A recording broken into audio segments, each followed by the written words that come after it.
Blessings and welcome to the Path to Freedom. My name is Daniel Roquillo, and as always, I'm very grateful and honored that you're choosing to join me in a moment of once again expanding our consciousness and once again raising our vibration through introspection, through looking at ourselves, through becoming aware of where we are in consciousness. And today we're turning our attention toward our level of practice. So the topic for today is, are we practicing enough? Are we practicing enough?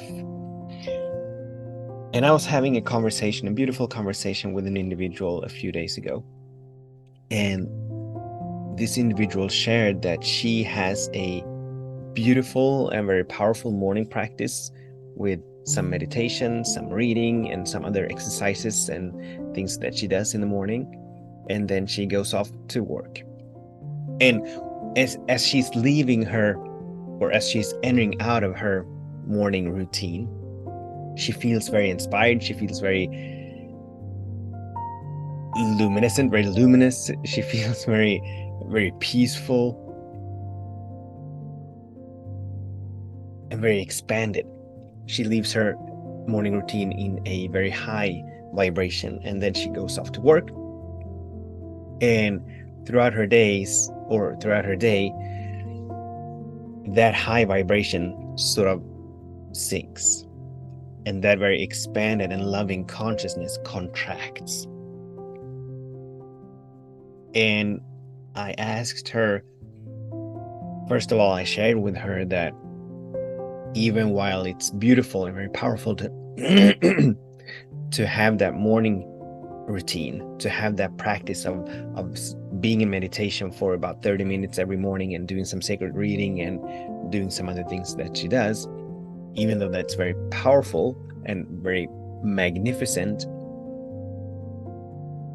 we need to have a sustained practice, a practice that sustains our high vibration, a practice that sustains our expanded consciousness as we move through the day. She was describing being in conversations and hearing herself say things that she does not resonate with at all, becoming aware of her showing up in the world in a way that she does not want to show up. But because there is such a lapse in her practice, in where she spends about an hour every morning and then has no practice really until the next morning, the momentum that is built, the expansion that is allowed through the morning practice, it wears off. So I asked her what her practice during the day was, and she said that, well, sometimes in between meetings, or sometimes when she has some time over, she might pick up a book and do some sacred reading. But other than that, she has no practice. And so we got to talk, and that's the invitation for all of us. So I was able to share with her there that if she wants to be in a perpetual state of peace or ever expanding state of peace, if she wants to be truly free of not having the world touch her, not being pulled into other individuals' stories and beliefs and their dramas and all of that, she needs to find a way to do two things. She needs to find a way to do two things. She needs to find a way to first come back to the nowness of this moment, where she can be in the world, when she can listen to the dramas and the stories and the fears and the worries and doubts, where she can be in a space with individuals who are not on this path, with individuals who are having their attention so turned on surface appearances that whatever the media says becomes their truth, their inner reality, where she can engage in conversations with individuals that are perhaps not as high in their vibration, that perhaps are not as expanded in their consciousness, that does not realize that they have a choice, that they can choose peace, that they can choose happiness, that they can choose joy, that they can choose abundance, that they can choose all these beautiful qualities, but believe that they're victim of circumstances. So the one thing she needs to do is, and this goes for all of us, this is not only about her, this goes for all of us. So let's bring it to us. So the one thing we need to do is find a way to sustain our being anchored and grounded in the knownness of this moment, not only in meditation, but all through our days. And the second thing we need to do is to find a way to be in conscious communion with spirit.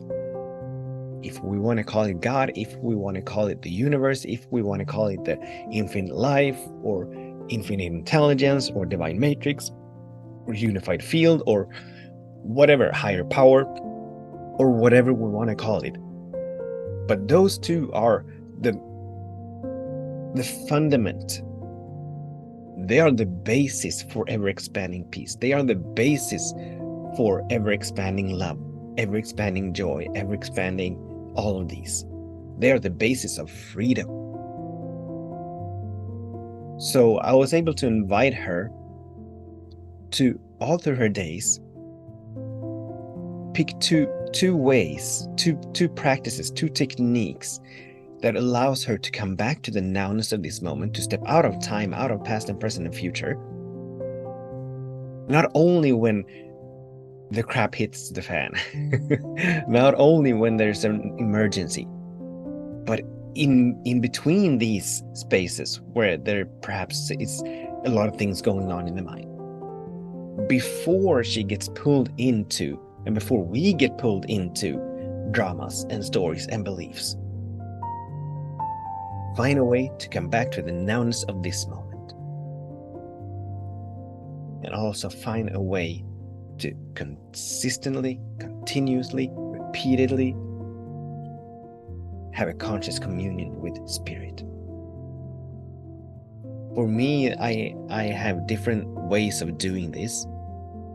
What has evolved during these last month or so is the simple practice of saying thank you, God. In the midst of cooking, in the midst of just looking out the window, in the midst of doing whatever I'm doing,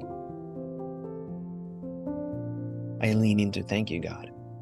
Thank you, God, that I have the eyes to see these beautiful flowers.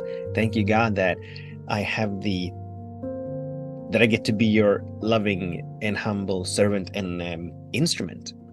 Thank you, God, that I get to be on this path. Thank you, God, that my body is working so magnificently for the health that I enjoy, for the love that I enjoy. Thank you, God, for the abundance that we have. Or simply thank you, God. And both of these, or actually this practice, it accomplishes both of these objectives. It brings me back to the knownness of this moment. So when I hear myself say the word or think the words, thank you, God, that brings me out of whatever I was intellectually engaged in. They bring me back to the knownness of this moment. And also, thank you, God, turns my attention or opens me up for that sacred communion. A good way to, because this individual, she was also asking, how do I know if my practice is enough? A good way to measure is obviously, are we in peace? Are we in joy? Are we in love? Are we experiencing freedom? If we are, if this is perpetual, if we are immune to the world's goings and happenings and the fear and the worry and the doubt and the lower vibrations, if we can stay in the world but not of the world, if we can stay in peace even when there's turmoil, if we can stay in joy even when there is upsetness, if we can stay in love even when there's something different than love being expressed or revealed, then our practice is solid. If we do get pulled into our own stories, other individual stories, then the invitation, then that indicates that we have an opportunity to expand our practice. Someone once said that the level of quality that we have in our lives is directly related to our level of practice.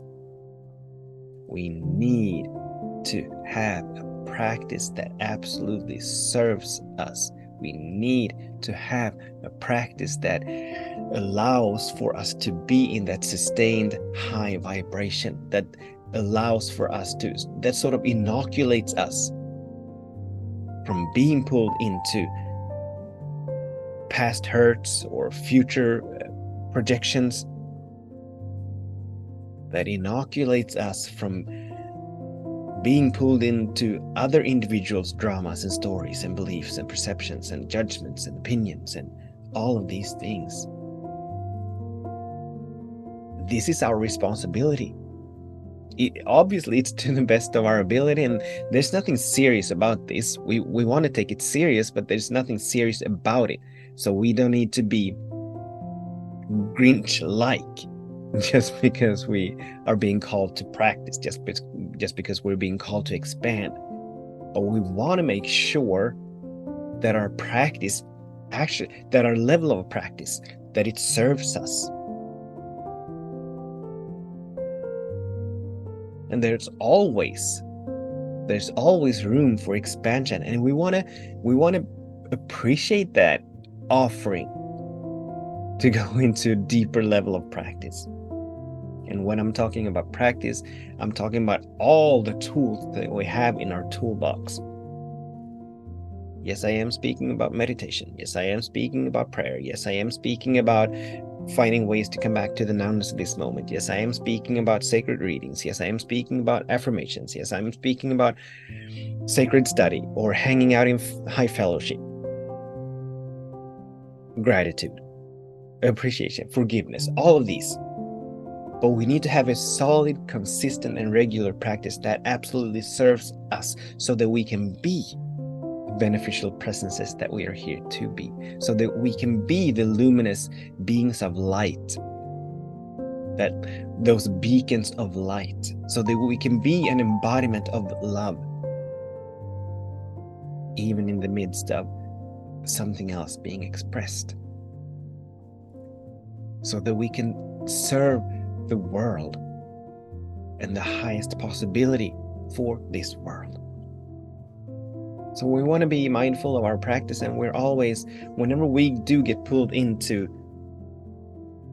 dramas or fantasies or stories, that is an invitation from Spirit for us to go deeper into our practice. And I know that the ego is going to protest, and I know that the ego is going to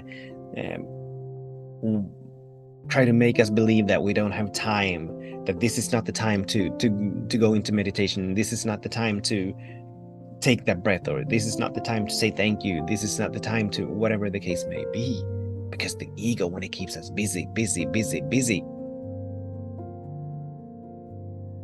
is it serving us? Is it serving peace? Is it serving love? Is it serving joy? Is it serving abundance? Is it serving wholeness? If not, we might want to take a look at our level of practice.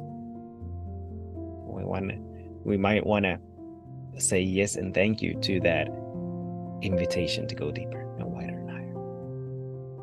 So that is our invitation today, to ask the question, are we practicing enough?